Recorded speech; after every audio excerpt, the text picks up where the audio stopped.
Welcome back. In your 17 Health Watch, a new study from Oxford University finds that vegetarians have a 14% lower risk of bowel, breast, and prostate cancer than people who consume meat more than 5 times a week.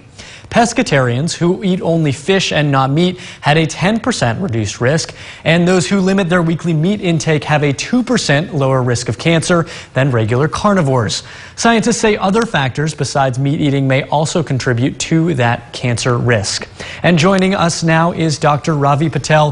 He is the director of Bakersfield Comprehensive Blood and Cancer Center. Dr. Patel, thank you so much for joining us. Thank you. We'll get into a lot of this, but first I just want to ask you, is that something that you're finding as well, that vegetarians and pescatarians have that lower risk? I'm so happy you covered this because that's going to put us out of business actually. Because the colon cancer, prostate cancer, stomach cancer, nutrition has an important role in reducing cancer.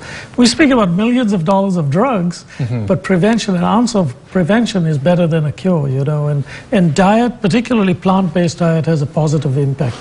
Absolutely. Today is the last day of National Cancer Prevention Month. What are some other techniques and things that folks can do to prevent cancer? Because that is kind of the number one thing to get a jump start on, right? Yes, and one of the things which we look at is that about roughly 25% of cancer is connected with lung cancer. And there's very, very good news this year, particularly for lung cancer patients, because one of the best ways, if you've been smoking, don't have a guilt trip, what we can do is detect your cancer early and cure you if we have the right things. So one of the things which we are doing and which fortunately CMS has approved is lung cancer screening at a younger age.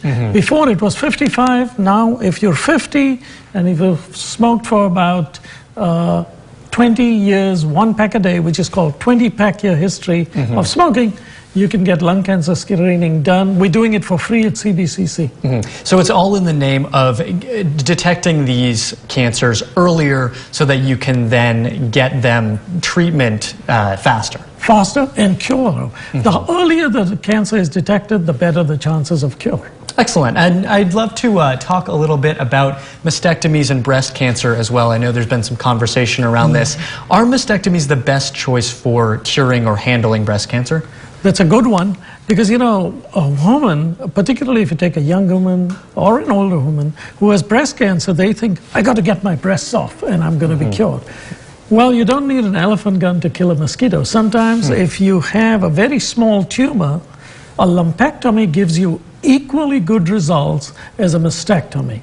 So there's no need to put yourself through extensive surgery, and majority of the cancers we can do with a lumpectomy and a very good sampling of the lymph glands. All right, well, unfortunately that is all the time we have today, but Dr. Patel, thank you so much for joining us, and we'll see you next month for another cancer update. Thank you so much, Chris.